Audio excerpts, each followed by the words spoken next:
Hi, I'm Julie Carlisle from ThermoKitchen, and today we're making lava cakes, otherwise known as fondant cakes.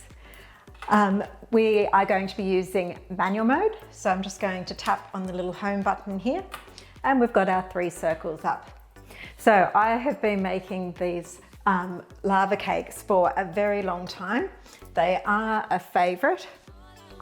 They work out literally perfectly every time. So the first step is to get some butter, and we just need to have our moulds and just rub some butter around it.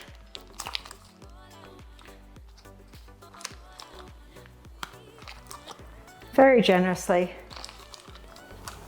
Super. So we've got them buttered nicely. Wow, there's a bit of butter in there.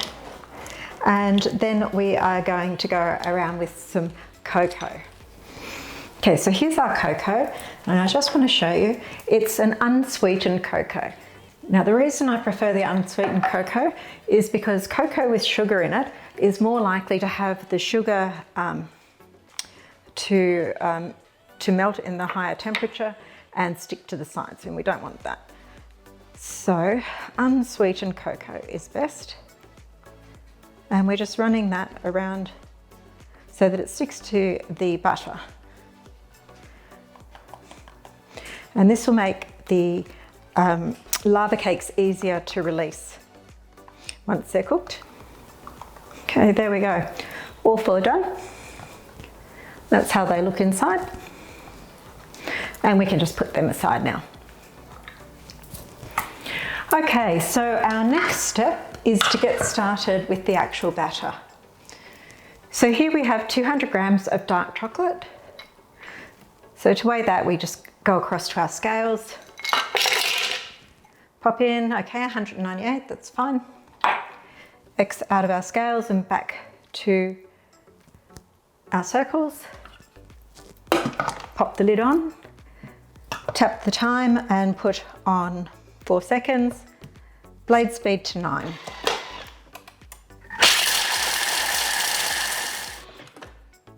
Okay, now we have finely grated chocolate. So we're just going to scrape down the bowl.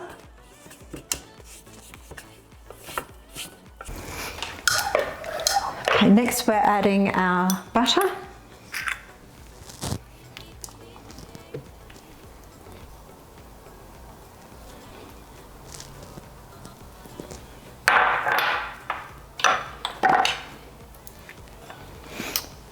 And brown sugar, 1/3 of a cup of brown sugar, and we are heating. So we're going to pop that on for 4 minutes, 60 degrees, and speed 2. Okay, and that's going to melt the chocolate, butter and sugar together, but not make it too hot. Okay, so that's ready. Perfect. All nice and melted. Smells amazing. Gotta love the smell of dark chocolate. Okay, so now we have ground almond meal. Now you could use hazelnut meal or anything like that. So we're just adding this into here. So there's 2.5 tablespoons, and we also have 2.5 tablespoons of plain flour. Okay. Now I have 4 eggs. Now my eggs are straight out of the fridge. Now the reason I've done this is because I've popped the flour and the almond meal on top of the chocolate. So we've got like a barrier between the hot chocolate and the eggs. So we don't really want room temperature eggs coming in contact with 60-degree chocolate, because we might end up with scrambled eggs. So we're putting in cold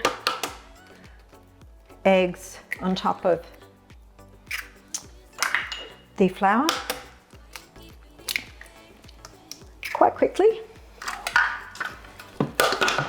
Then lid on, 4 minutes, no temp, and on speed 5. Okay, here we go.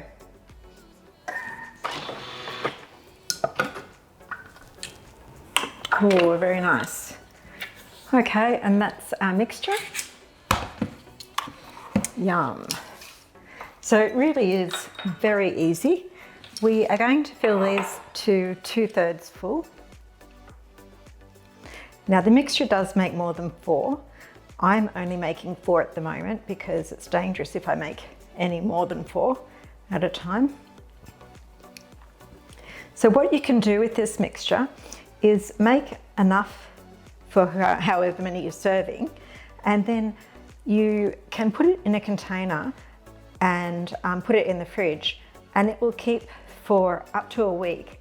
And all you need to do is just scoop out your mixture, pop it in a mold and put it in the fridge for the 12 minutes cook time, and you have basically dessert in 12 minutes.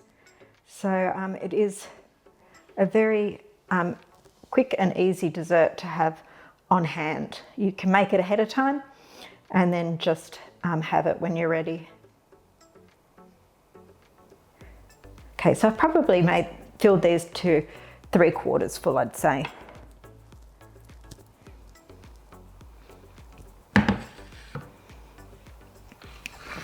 Okay, so that's those. And then I'm going to put the rest of it in this container here and cover it with Glad wrap. And you can see there's quite a lot left over. So there's probably enough for maybe another 4.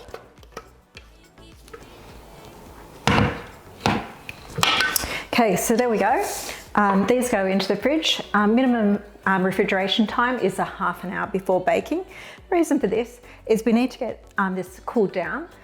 So with the mixture chilled and then going into a hot oven, that's one of the things that helps for the outside to set and cook and keep the inside nice and gooey. So we're going to pop these in the fridge now, and I'll come back to you when it's time to bake. Okay, so the molten lava cakes have been in the fridge for quite a while now, so we'll get them out and cook them. Okay, so they're a lot more firm than they were. So they're ready to go in the oven.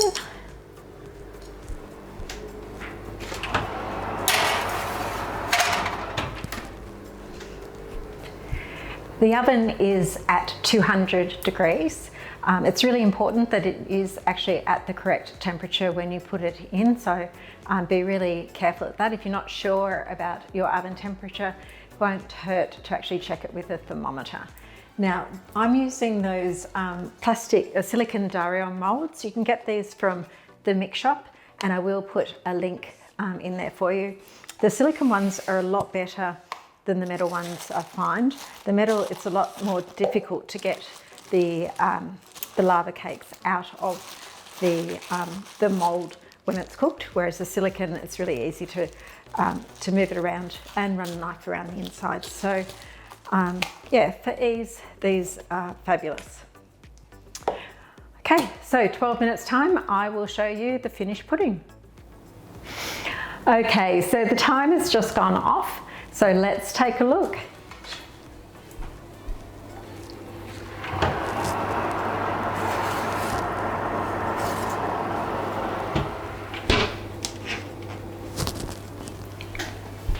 Wow, these are looking pretty good. So the next step is to give them 5 minutes just sitting on the bench. And what this does is the cake is actually really soft and delicate at the moment.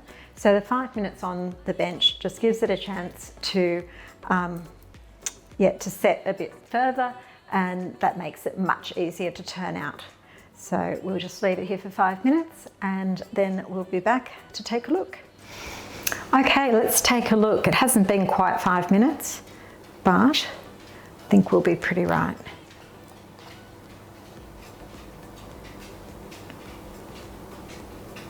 And there we go.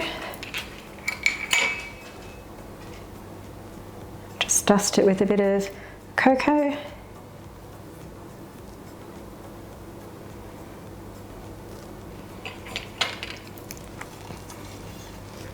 And there we are. Chocolate lava cake or chocolate fondant cake. Very nice. I hope you enjoyed this video. Please like and subscribe to our YouTube channel, and don't forget to join me on our ThermoKitchen Facebook group. Happy cooking!